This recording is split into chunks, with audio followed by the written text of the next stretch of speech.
سلامونه او نیکې هیلې د کلام غږ چینل ته ښه راغلاست. دا د دوزخ څخه یو سړی ناول ده چې ژباړن یې خواجه ځای صاحب او زه احساسي تاسو ته وړاندې کوم. لومړۍ برخه. مخکې له دې چې د اترار د ښار دروازې بندې شي، دوه ځوانان چې دواړه د اترار امیر ځانګړي ساتونکي وو او سپاره وو له ښاره ووتل او د شپې په تیاره کې د مغولستان په لور په چټکۍ آسونه وځغلول. ډېر ژر یې د اترار ښار شاته پرېښود. بالخاص چې د هغه بل ساتونکی مشر وویل: ته فکر کوې چې موږ به د لمرختو مخکې کاروان ته ورسېږو؟ احمد اکسو چې د هغه ترڅنګ آس غلاوه ځواب یې ورکړ: معلومه نه ده ښاغلیه، کاروان د ماښام نږدې وخت کې له ښاره ووت. هغوی له موږ څخه څو منزلونه مخکې دی.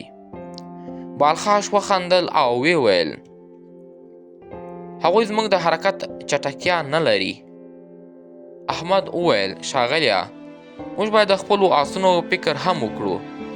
که بې له وقفې وځغلوو، کیدای شي دا بې ژبې حیوانات له پښو ولوېږي. بالخاش په کلکه لهجه وویل: اوس غواړم په هر قیمت چې کېږي د لمر له راختو سره سم هغوی ته ورسېږم. هغوی له موږ نه ډېر لرې نه دي. احمد وویل: زما په اند موږ باید بیړه ونه کړو. که د لمرختو مخکې ونه رسېدو، خامخا تر نیمې ورځې به کاروان ته ورسېږو. بالخاش وویل: ما تر اوسه داسې سست جنګالی نه دی لیدلی. ته پخپله پوهېږې که زما ملاتړ نه وي، غیر خان به ته له دندې ایستلی وی. هغه ستا په شان ټنبل سرتېري په خپل ځانګړو ساتونکو په ډله کې نه خوښوي. بیا یې سبشه ورکړه او ویې ویل: بیړه وکړه. احمد هڅه کوله چې بلخاش له دې تروار څخه راوګرځوي، نو ځکه خپل ځان یې تر هغه ورساو او ویې ویل: ښاغلیه، هوا تیاره ده او لارې خرابې. بلخاش په تنده لهجه وویل: فکر کوم که چوپ اوسېږي نو ښه به خپل لارې ته دوام ورکړو. تاسو حتی خپل د روغتیا په فکر کې هم نه یاست. نه غواړم بې ځایه خبرې واورم.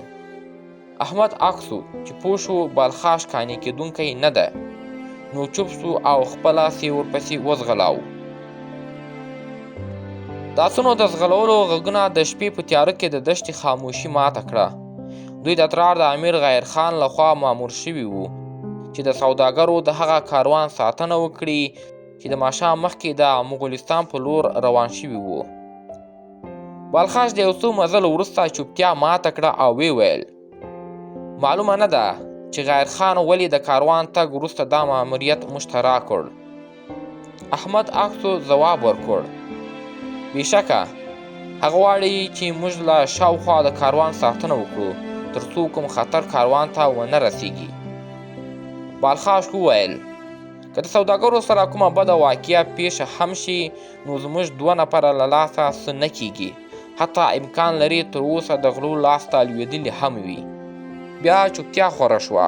بالخاش یو قوي منځنی ونه لرونکی ځوان چې د غیر خان په ځانګړو ساتونکي ګارد کې خدمت کاوه. تازه ورته د ساتونکو ډلې قومندان مقام هم ورکړل شوی و.